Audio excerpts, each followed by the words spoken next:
ஹரே ராமா ஹரே கிருஷ்ணா. கற்பூர காலை வணக்கம். இன்று நாம் காணவிருக்கும் ஸ்லோகம், பாடல், ஆன்மீக கதை வழங்குபவர்கள் பாஸ்கரா கற்பூரம். பூஜைக்கென்றே புத்தது பரிசுத்தமான பாஸ்கரா கற்பூரம் மற்றும் சாம்பிராணி வகைகள், சேலம். இன்றைய ஸ்லோகம்: குங்குமாங்கித வர்ணாய குந்தேந்து தவளாய ச விஷ்ணுவாஹன நமஸ்துப்யம் க்ஷேமம் குரு சதா மம.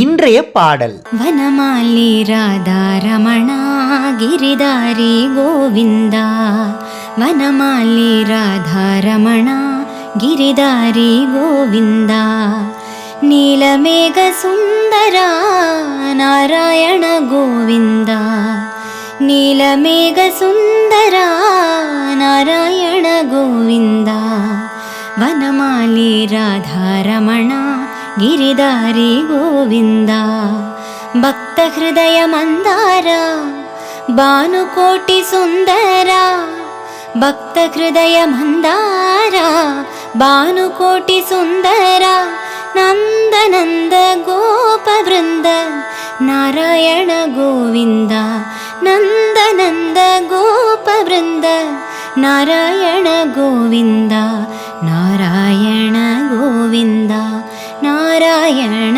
ಗೋವಿಂದ, ನಾರಾಯಣ ಗೋವಿಂದ, ನಾರಾಯಣ ನಾರಾಯಣ ನಾರಾಯಣ ಗೋವಿಂದ, ನಾರಾಯಣ ಗೋವಿಂದ, ನಾರಾಯಣ ಗೋವಿಂದ, ನಾರಾಯಣ ನಾರಾಯಣ ನಾರಾಯಣ ಗೋವಿಂದ. இன்றைய ஆன்மீக கதை. ஹரே ராமா ஹரே கிருஷ்ணா. இன்று நாம் காணவிருக்கும் ஆன்மீக கதை, உதவியை வாங்கும் போது நன்றி உணர்வு முக்கியம். ஒரு ஊர்ல ஒரு நதி இருந்துச்சு. அந்த நதியோட கரையில ஒரு ஆமை வாழ்ந்து வந்துச்சு. அந்த ஆமை கூடவே ஒரு தேலும் இருந்துச்சு. தேலால நதியை கடக்க முடியாது. அதனால தேல் இந்த நதிக்கரையிலேயே வாழ்ந்துட்டு இருந்துச்சு. ஆனா ஆமை இந்த நதிக்கரைக்கும் அந்த நதிக்கரைக்கும் போயிட்டு போயிட்டு வந்தது. தேலுக்கு அந்த நதிக்கரையை பார்க்கணும் அப்படின்னு ஒரு ஆசை இருந்துச்சு. அதனால் ஆமைக்கிட்ட, ஆமை எனக்கு ரொம்ப நாளாக ஒரு ஆசை, நான் அந்த நதிக்கரைக்கு போகணும், என்னால் நதியை தாண்டி போக முடியாது, நான் உன் முதுகில் ஏறிக்கிறேன், நீ என்ன அந்த நதிக்கரைக்கு கூட்டிகிட்டு போய் விடுவியா அப்படின்னு கேட்டுச்சு. ஆமையும் இதில் என்ன, கண்டிப்பாக நான் எடுத்துகிட்டு போய் விடுறேன் அப்படின்னு சொல்லிச்சு. ரொம்ப சந்தோஷப்பட்ட தேல் அந்த ஆமையோட முதுகுல, அதாவது ஆமையோட ஓட்டுக்கு மேலே ஏறிக்கிச்சு. ஆமையும் தேல் தண்ணிக்குள்ள போகாத மாதிரி நதிக்கு மேலேயே நீந்தி அந்த கரைக்கு கூட்டிட்டு போயிட்டு இருந்துச்சு. இந்த சமயத்துல தேலுக்கு ஒரு விபரீதமான எண்ணம் வந்துச்சு. அது என்ன அப்படின்னா, தேல் பல பேரை தன்னோட கொடுக்கால கொட்டிருக்கு. நிறைய பேர் வழியில அழுதுருக்குறாங்க. இப்ப தேலுக்கு என்ன தோணுச்சுன்னா, இந்த ஆமையை நம்ம கொட்டினா ஆமைக்கு வலிக்குமா அப்படின்னு தோணுச்சு. சரி, நம்ம மெதுவா கொட்டி தான் பார்க்கலாம் அப்படின்னு நினைச்சு ஆமையோட முதுகு பகுதி, அதாவது அந்த ஓட்டு பகுதியை மெல்லமா ஒரு கொட்டு கொட்டுச்சு. ஆமை உடனே, தேல் என்ன பண்ணிட்டு இருக்க அப்படின்னு கேட்டுச்சு. அந்த தேலும், ஒன்றும் இல்லை, கொஞ்சம் வலுக்கிற மாதிரி இருந்துச்சு, அதான் கொஞ்சம் கெட்டியா பிடிச்சிக்கலாம் அப்படின்னு பிடிச்சிக்கிட்டேன் அப்படின்னு சொல்லிச்சு. ஆமை, ஓ அப்படியா, சரி அப்படின்னு சொல்லிட்டு நீந்த ஆரம்பிச்சிச்சு. மெதுவா கொட்டினதுனால தான் ஆமைக்கு வலி தெரியல போல் இருக்கு, இன்னும் கொஞ்சம் ஆழமா கொட்டி பார்க்கலாம் அப்படின்னு நினைச்சது. அதே மாதிரி ஆமையோட ஓட்டு பகுதியில ஆழமா கொட்டுச்சு.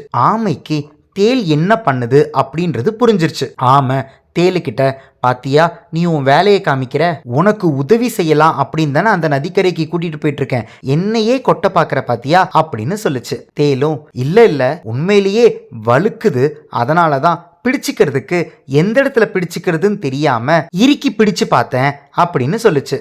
ஆமையும் சரின்னு சொல்லிட்டு தொடர்ந்து நீந்துச்சு. இந்த தேல் அந்த நதிக்கரையை பார்த்துருச்சு. அதான் நதிக்கரை பக்கத்துல வந்துருச்சே, இப்போ கொஞ்சம் ஆழமா கொட்டி தான் பார்க்கலாமே அப்படின்னு சொல்லிட்டு ரொம்ப ஆழமா கொட்டுச்சு. ஆமைக்கு வலிக்க ஆரம்பிச்சது. ஆமை தேல் கிட்ட, இப்ப என்ன பண்ற அப்படின்னு கேட்கும்போது தேல் கொஞ்சம் அகங்காரத்தோட பதில் சொல்லுச்சு. இப்ப என்ன ஆமா உன்னை கொட்டி தான் பார்த்தேன், எப்பயுமே கொட்டி கொட்டி பழக்கம் இருக்கிற எனக்கு திடீர்னு கொட்டாதனா கொட்டாம இருக்க முடியுமா, அதனால லேசா கொட்டினேன், இப்ப அதுல என்ன தப்பு அப்படின்னு கேட்டுச்சு. ஆமை என்ன நினைச்சதுன்னா, கொட்டினதே தப்பு, இதுல கொட்டினது சரிதான் அப்படின்னு சொல்லிட்டு என்கிட்டயே வாதம் பண்றியா, இப்ப என்ன பண்றேன் பார் அப்படின்னு சொல்லிட்டு அந்த ஆமை உடனடியா நதிக்குள்ள நீந்த ஆரம்பிச்சது. நதிக்குள்ள நீந்த ஆரம்பிச்ச உடனே தேல் தடுமாறி நதியிலேயே விழுந்துருச்சு. தேல் செத்தும் போச்சு. அதை பத்தி கொஞ்சமும் கவலைப்படாம அந்த ஆமை நதிக்கரைக்கு போயிட்டு தன்னோட வாழ்க்கைய வாழ ஆரம்பிச்சிருச்சு. நம்மளுக்கு ஒருத்தர் உதவி செய்யும் போது அந்த உதவிக்கு நன்றி உணர்வோட இருக்கணும். ஆமைக்கு என்ன தலையெழுத்தா, தேலை அந்த நதிக்கரைக்கு சுமந்துக்கிட்டு போறதுக்கு தேல் ஆசைப்பட்டுச்சு அப்படின்றதுக்காக தானே உதவி செஞ்சது. அதை தேல் புரிஞ்சிக்காம சோதிச்சு பார்த்துச்சு. உங்களுக்கும் புரிஞ்சிருக்கும் நினைக்கிறேன். இன்று நாம் பார்த்த ஆன்மீக கதை உதவியை வாங்கும் போது நன்றி உணர்வு முக்கியம். இந்த கதை உங்களுக்கு பிடிச்சிருந்ததுன்னா இந்த வீடியோவோட கமெண்ட் பாக்ஸ்ல கற்பூர காலை வணக்கம் அப்படின்னு பதிவிடுங்க. நாளை இன்னொரு ஆன்மீக கதையில உங்களை சந்திக்கிறேன். ஹரே ராமா ஹரே கிருஷ்ணா. பூஜைக்கென்றே பூத்தது பரிசுத்தமான பாஸ்கரா கற்பூரம் மற்றும் சாம்பிராணி வகைகள் Salem. ECG cards, Ramayana Mahabharata playing cards. ராமாயண மகாபாரதத்திலிருந்து 108 கேரக்டர்ஸ் பத்தி நீங்க நிறைய விஷயங்களை தெரிஞ்சுக்கணும்னா இந்த ப்ராடக்ட் உங்களுக்கு தான். இது ஒரு பிளாஸ்டிக் பிளேயிங் கார்ட்ஸ். ஒவ்வொரு கார்டையும் இண்டிவிஜுவலா ஸ்கேன் பண்ணி அந்தந்த கார்டுல இருக்கிற கேரக்டர் பத்தி யூடியூப்ல தெரிஞ்சுக்கலாம். ஒவ்வொரு குழந்தைங்களும் கத்துக்கிட்டே விளையாடலாம், விளையாடிக்கிட்டே கத்துக்கலாம்.